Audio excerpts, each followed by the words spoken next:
आज Doubtnut app download करें। Doubtnut पर अपने सभी गणित, रसायन विज्ञान, भौतिक विज्ञान और जीव विज्ञान के डाउट्स का करो सफाया। बस प्रश्न की फोटो खींचो, एक ही प्रश्न को क्रॉप करो और तुरंत वीडियो सोल्यूशन पाओ। अभी डाउनलोड करें। हेलो दोस्तों, इस प्रश्न में पूछा गया है कि प्रत्यावर्ती धारा जनित्र में प्रेरित विद्युत धारा का मान किन किन घटकों पर निर्भर करता है। तो यहाँ पे हम जो है पहले प्रेरित धारा जनित्र को समझेंगे। तो यहाँ पे इसके लिए हम जो इस प्रकार से प्रेरित धारा जनित्र का चित्र बनाते हैं। देख सकते हैं यहाँ पे जो है एक जो दंड चुंबक होता है, ठीक है, जिसके दो ध्रुव में N तथा S जो है इस प्रकार से प्राप्त हो जाते हैं। ठीक है, अब यहाँ पे क्या होता है, दंड चुंबक से जो हमें चुंबकीय क्षेत्र प्राप्त होता है, जिसकी दिशा किस प्रकार से होती है, इसकी दिशा इस प्रकार से जो है N से S की ओर हमें प्राप्त हो जाती है।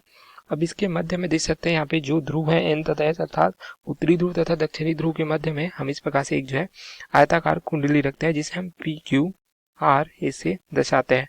अब इस कुंडली को जब हम इस प्रकार से रखकर घुमाते हैं, ठीक है, अब जिसके दो सिरे देख सकते हैं यहाँ पे दो सिरे प्राप्त हो जाएंगे। कोई भी कुंडली है तो इसके दो सिरे यहाँ पे प्राप्त होंगे।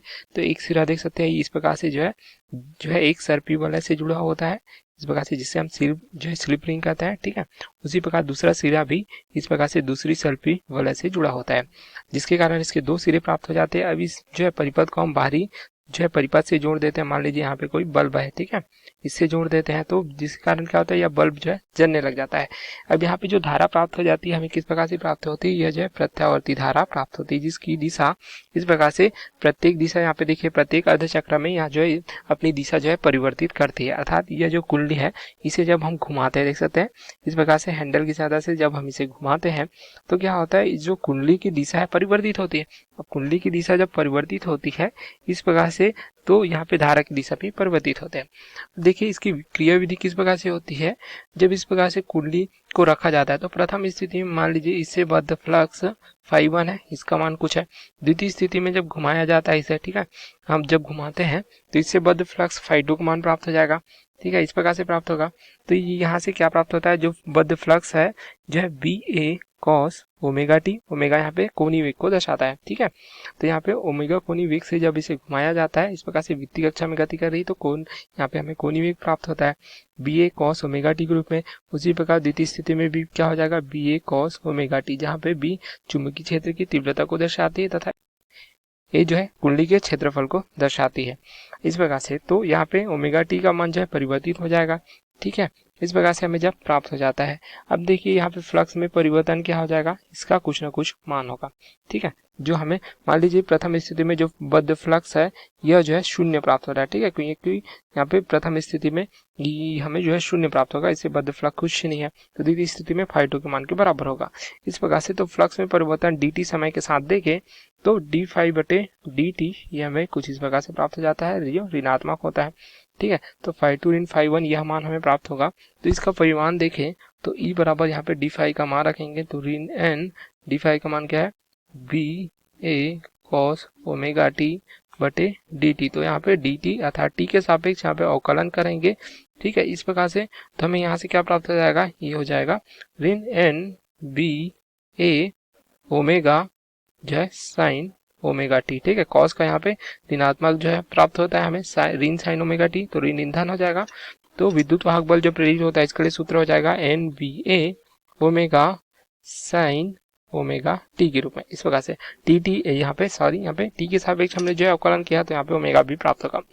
अब यहाँ पे ये क्या दर्शाता है, E बराबर E0 साइन ओमेगा टी। ठीक है, E0 यहाँ पे शिखर मान को दर्शाता है, तो यहाँ से तुलना करने पर जो शिखर मान है प्रेरित विद्युत वाहक बल का, यह हमें क्या प्राप्त होगा, NBA ओमेगा के रूप में। इस प्रकार से तो यहाँ से देख सकते हैं जो धारा प्रेरित होगी, देख सकते यहाँ पे विद्युत वाहक बल प्रेरित होगा यहाँ पे दो सिरों पे, तो विद्युत वाहक बल जब उत्पन्न है परिपथ यहाँ पे बंद होगा तो यहाँ पे धारा भी प्रेरित होगी। तो प्रेरित धारा के लिए जो सूत्र होगा I बराबर E/R। R जो है कुंडली का प्रतिरोध दर्शाता है।